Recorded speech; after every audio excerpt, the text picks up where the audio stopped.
Flip Flappers. Um, Such a weird name. yes. Totally so far, does I have not say what it has, but go ahead. Yeah, so far it doesn't even explain like why it's called Flip Flappers. So Nobody would not have thought that was anything close to what it was supposed to be. But yeah, I'm Yeah, guessing it's so- about a cyborg version of Flipper. exactly. Nailed it. You nailed. I- Yeah, absolutely. I thought it might have been set in the 20s, possibly, but I was wrong. Oh, that's so. Basically, this show is about two girls that travel to another different dimensions to gather crystals for this organization, and every dimension that they go to has a really cool theme to it. Like in the first episode, they show one that's like Alice in Wonderland, and it's probably one of my most anticipated shows of the season because of the trailer that I watched for it. The main character, she basically is a kind of monotone character. She doesn't really talk. She's not really outgoing, and she has a friend who kind of looks out for her, and she ends up running across this one girl she has that kind of savage mentality where she's not she doesn't have the manners and everything as most other people do in the real world, but they end up meeting and slowly are starting to become friends through the experiences that they go through. And I really like it because of the animation style.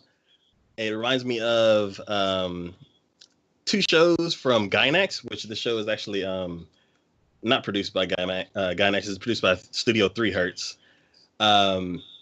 But the two shows from Gainax that it reminds me of are Utsukushi no Sekai, This Ugly Yet Beautiful World, and it reminds me of Mahoramatic from Gainax. So it's really good action, really good animation. Colors are very vibrant, and I love the show. I mean, just looking, I personally haven't watched it yet, but looking at the little like actual poster thing for it, I mean, you're saying how colorful it is. If it had like a slight hue to it, I would almost say the colorization reminds me of No Game No Life. Is it kind of like that? Okay, because it kind of looked like that little.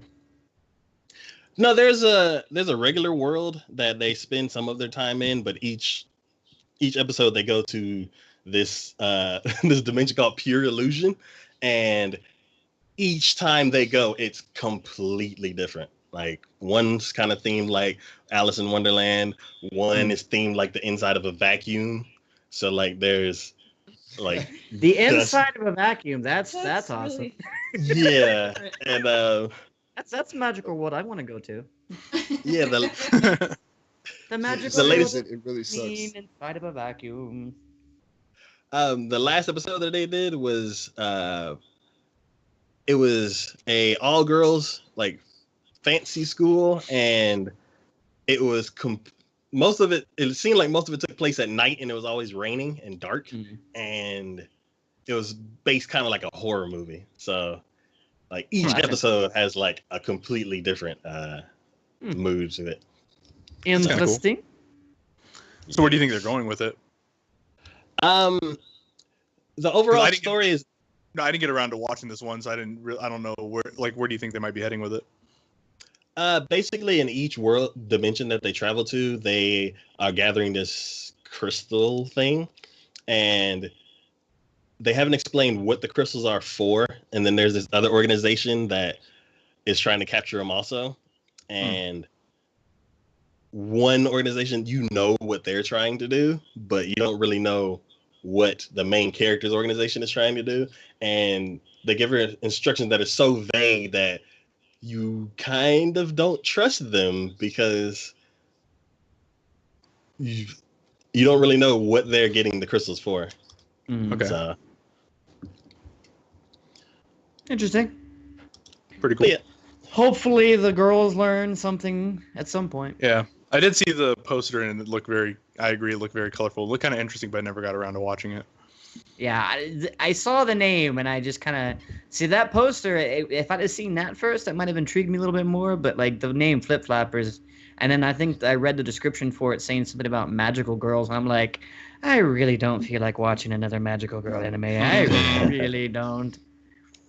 That's exactly So how we were. Whenever we read the description, we were like, maybe not. yeah, you're like, yeah, Nothing was but I might check it. intriguing about it. Yeah, Yeah. But by what is saying, yeah, it sounds pretty good.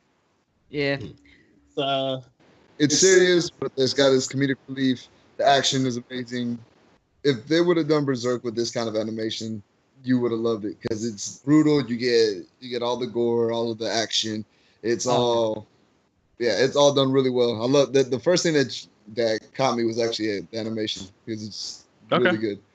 But I got to check. I was curious about this one and I wanted to check it out, but I completely spaced it. So I definitely got to go see this one because I I'll have thought to go back to that one.